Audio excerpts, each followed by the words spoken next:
All right. How's everyone doing? Good. We ready to meditate today a little bit? Well, I'm Vicki. Some of you probably recognize me. I was just here a couple weeks ago to teach yoga. So, hello again for some of you. A little background on me. I'll just run through my letters here.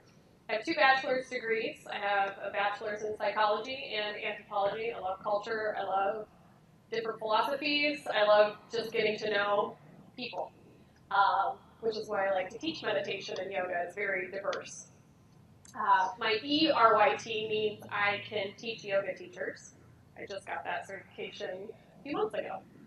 And then I'm a stress management wellness coach. I'm trained through the Mayo Clinic in wellness coaching. I created my own little title of stress management coach because that is my forte. I've lived it, I've experienced it, and now I want to share that with others. And we're starting with meditation today, but our continuation of our Lunch and Learn series will be stress management topics. The next one's healthy mindset, I believe, is what we're working on, and then mindful consumption, which is perfect for Thanksgiving, right? So meditation's a good place to start. So I'll throw this out to all of you. What do you guys know about meditation? Practice. You practice? Some of us have practiced, I think. Good. Is there anything that stood out to you about meditation that you've learned? My mind is like a hyperactive puppy. You are right on. We're going to talk about that. Exactly like a puppy today. Anyone else? I love that. Who can top that? That's a good one, right? All right. Well, we'll just jump right in.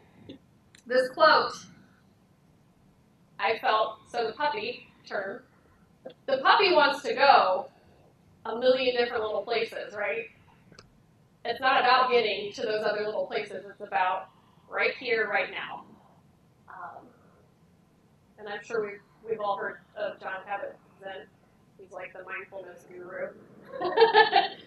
He's been around for quite some time and has been teaching mindfulness practices for quite a while. I learned about him in one of my psych classes, and I've really loved his work. So I felt he was fitting to be a part of our journey today. There it is. Tie the puppy to the post. Otherwise, that puppy's going to go running, right?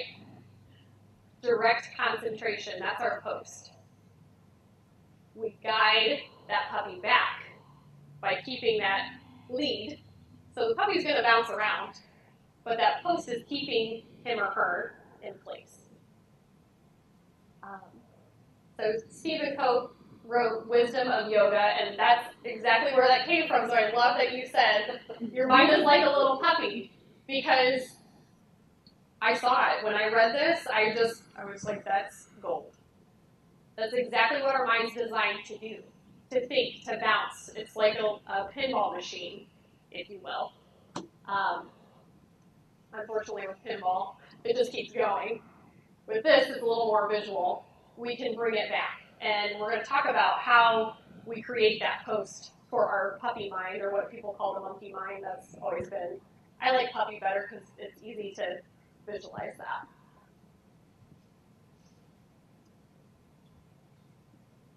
Do we all look like this from time to time? I know some days I do. So just a brief, I'm not going to get way too far in depth with this because we could go on for days about the science and the practice and all the different little nuances of meditation. But ultimately, we're all in a stressful world most of the time, right? There's constant states of stress in our lives. It's how we handle it or manage it, right?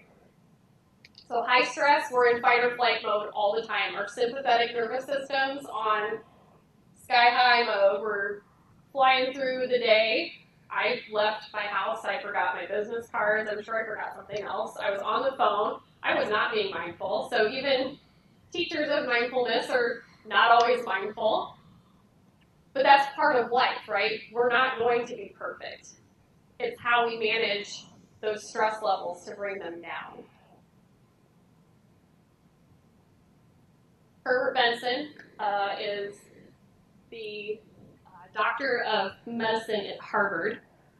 He wrote the relaxation response book, but he coined the term relaxation response through his studies of understanding how we can guide our brains to trigger that neurochemistry, to trigger that parasympathetic nervous system.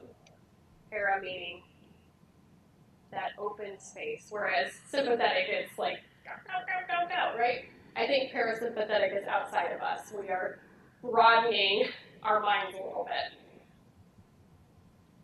So we have control of this, according to his studies, through meditation. So our goal is to get our parasympathetic nervous system to kick in. We slow down. We're aware of our actions. We're aware of our breath. We're aware of our physical responses to things. Are we very fully aware of how our physical responses are when we're mad? How does our breath feel? The same way a scared animal sometimes responds. If we think about an animal that's terrified. Short and shallow. Yes. And they're like this, right? All I can think of is like rush hour traffic, right? Our bodies start to do this. I talked about this a little bit in one or both of my yoga classes a few weeks ago. Our muscles have memory, and when we're in a constant state of stress, even when we're trying to relax, this starts to happen still. It's hard to get that muscle memory to come down. So with meditation, with breathing, with yoga, we can train our muscles to be a little bit calmer to match our minds. So that's where our balance of our involuntary or sympathetic nervous system comes in. So we're trying to level that out so we're not up here. We can stay at an even keel plane. And hopefully not look as stressed as this guy. So there are several methods. We're not going to do all of them today. We're going to do some practicing. So don't fall asleep on me when we do this, or try not to. I clustered the ones together that involve words, phrases, things that inspire you, mantras. I am. You can go into Sanskrit.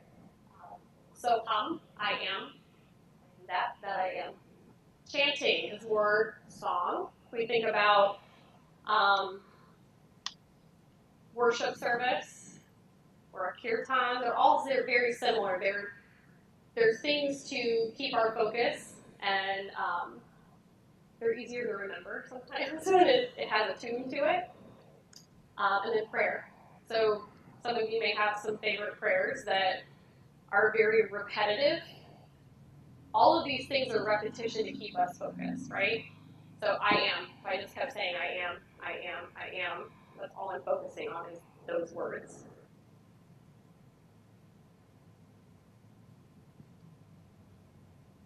Do we have a favorite prayer or mantra or phrase that we like to use? Sometimes I just say peace or patience if I need to think about patience. Any favorites? Anything that we like to use? You can use those as intentions too. So setting the tone for the day. We're going to do that for the rest of the day today. We're going to do a meditation that will get us out the door and back on to our work schedule. So, yeah. So your intention can become your mantra too. Directing your focus. Does this look familiar? You know, we have one right down the street from here. You guys could go meditate on when it's nice out. It's kind of rainy today. It's pretty tough right on Broadway. It works best on holidays. Yeah.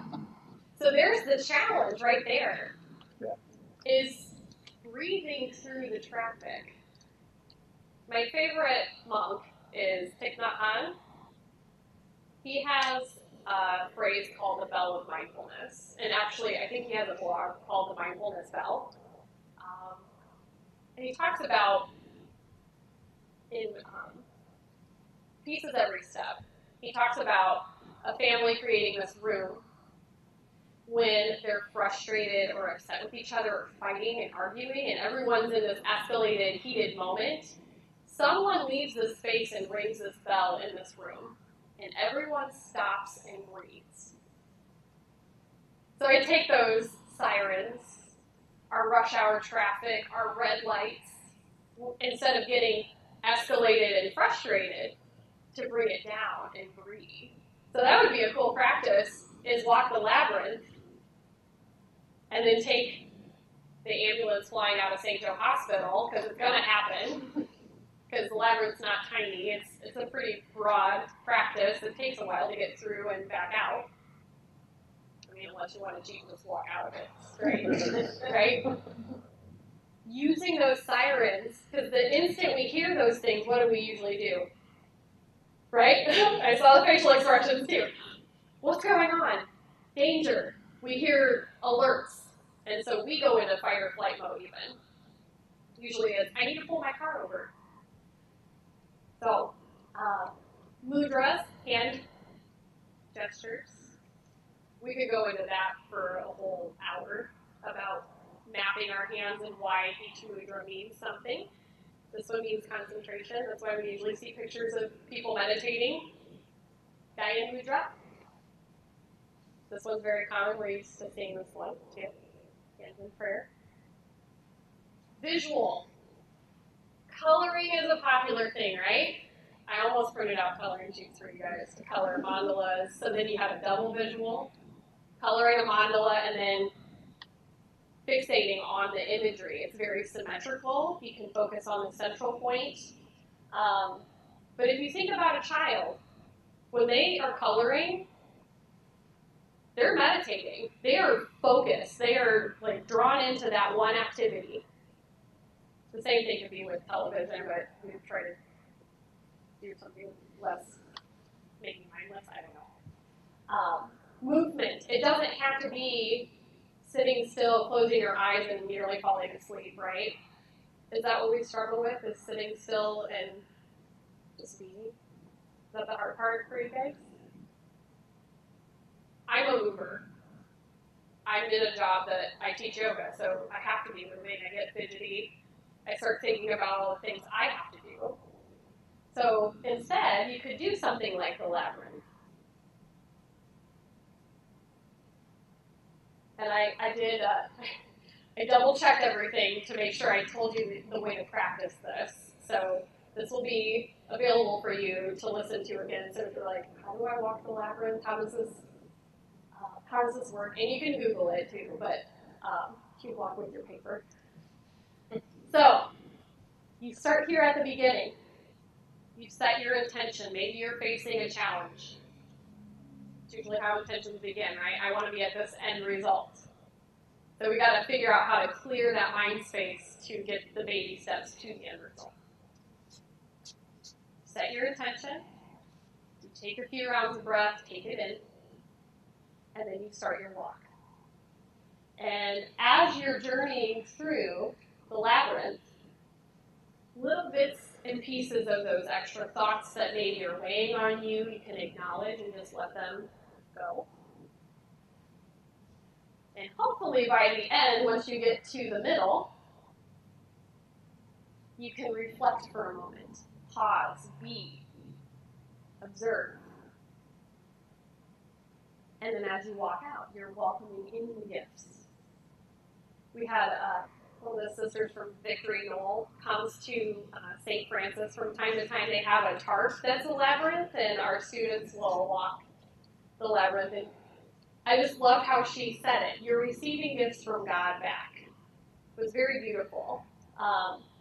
So that makes me think of one of our teachers in town put it very well what meditation is. Prayer is asking, right? We're asking for something. Meditation is listening to God's answer or the universe's answer. And I see that in the labyrinth. We're letting go. We're asking, please help me. And as we're walking back, we're getting those gifts back to us on our journey back out of the labyrinth. So I think the labyrinth is a really beautiful thing. And it's free. It's right there. You'll have to take a lunch break sometime to go down and practice your bell of mindfulness with the sirens and walk the labyrinth. But you could do that just walking in general. Breathe with your footsteps. And then the most basic of meditation is just focusing on the breath itself. It's my favorite one. We have to breathe, right? We slow it down and focus on that. We're kind of doing two things at once. But it's very simple. You don't have to have a recording of someone telling you to breathe, right?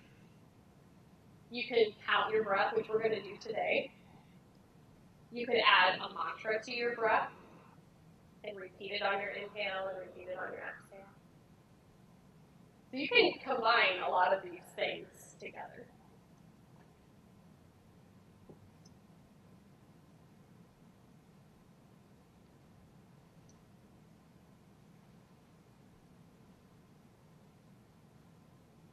So this is the struggle, right? Sitting still and being with our thoughts, that puppy mind. I personally struggle with anxiety, so sitting still and being with my thoughts is like, I don't want to be there. It's not about tossing aside who I am. It's sitting with it and going, you're going to be okay. Just breathe. This will pass. Finding that mantra that brings me peace. Sometimes I have to throw in yoga practice, which, did you guys know that yoga is meant to set us up for meditation? That was the main purpose of yoga, because we're sitting for a long time. So we just got to stretch out before we sit. But you could make your yoga practice meditative as well. I thought that was a beautiful quote, just because that's a lot of the struggle of meditation is sitting and facing emotional things. Sometimes we'll sit and then we're angry for no reason. I don't like this. I'm going to get out of here. I teach yoga at St. Francis for college credit. And we're on the section on non-stealing and self-discipline. So the yamas and niyamas is philosophy. And I feel like this is the perfect quote for that. We're not escaping. We're not running and hiding from ourselves. We're sitting with ourselves. Which is the hardest thing to do sometimes. Having that staying power to push through an emotional moment that's making us uncomfortable. We learn a lot from that. So, do you have any questions before we practice?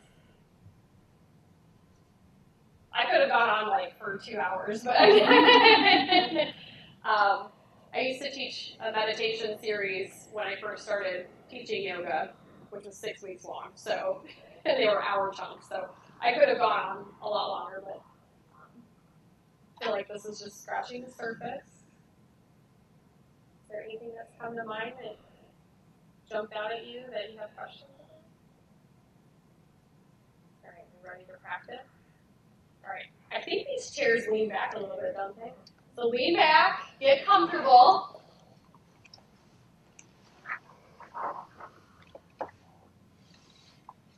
Unfortunately, I would have taken you on a walk to the labyrinth today, but it's cold and rainy and not fun to be out in the elements. You can close your eyes, or you can just soften your gaze down in front of you on the table. You can find a focal point in the room if there's a spot that you would like to fixate on. And the first thing we're going to do is just tap into our breath. Observe how it feels. Notice how your day has been, how your week has been.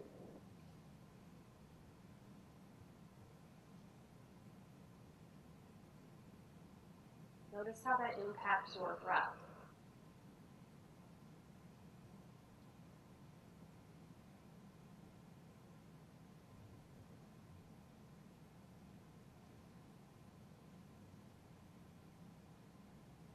We'll start to deepen the breath. So as you inhale, we're going to draw it down into the lower abdomen. We're expanding the belly. We're not pushing the belly out. The breath is just filling into the abdomen. And as you exhale, the abdomen softly releases.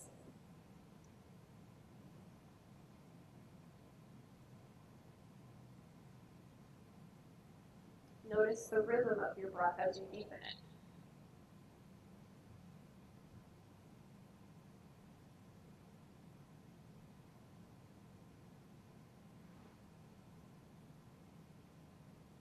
We're going to start a count. So we're going to slow the count down. 1, 2, 3, 4.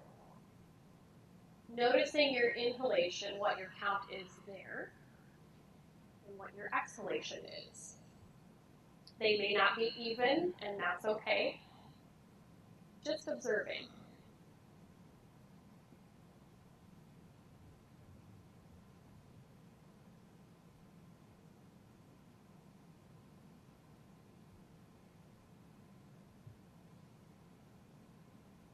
We're going to shift the count so that when you inhale 3, you're exhaling 3.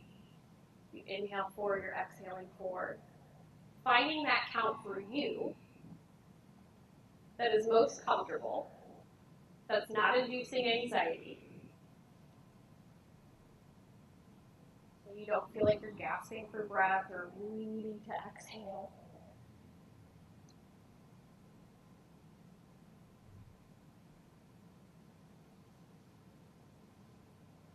And then notice the pause between the inhalation and the exhalation.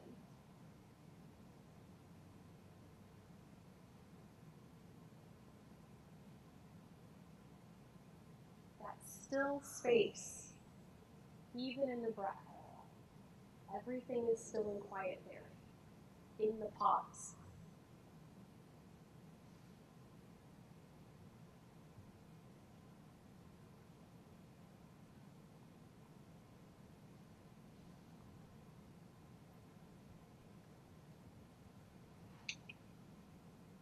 As things come to mind, just shift back to that breath. Don't beat yourself up. The brain is designed to think and process and move through those thoughts. Our duty is to guide that puppy back to the post so it's not running all the way away.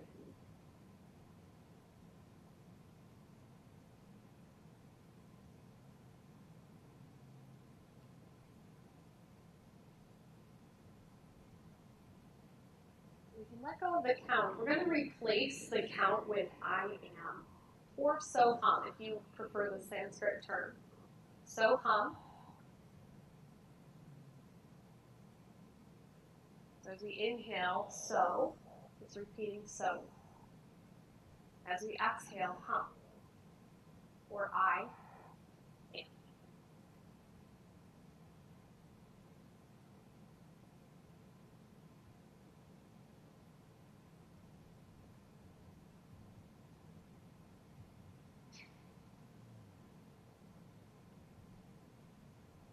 Filling in any blanks, we are. We are present, we are here. I am. So hum.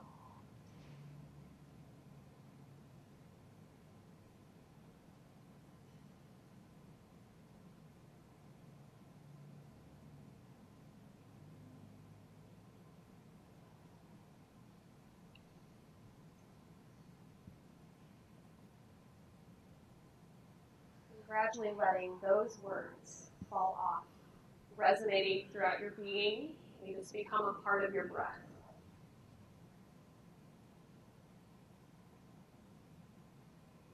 And bring your awareness to your heart space.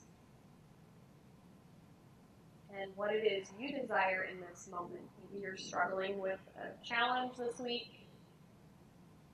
Maybe there's something you've really been trying to do, focus on, and Everything's distracting you. What does your heart desire in this moment?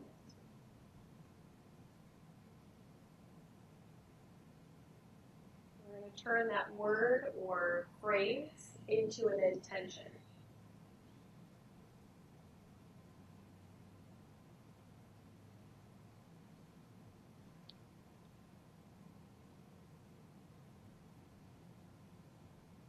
So as we inhale, we're drawing that intention into our roots. As we exhale, we're lifting it up into our heart.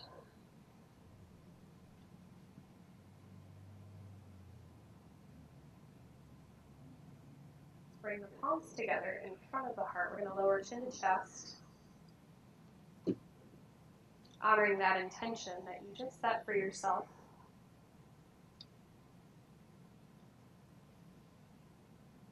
And honoring yourself for taking this moment to practice.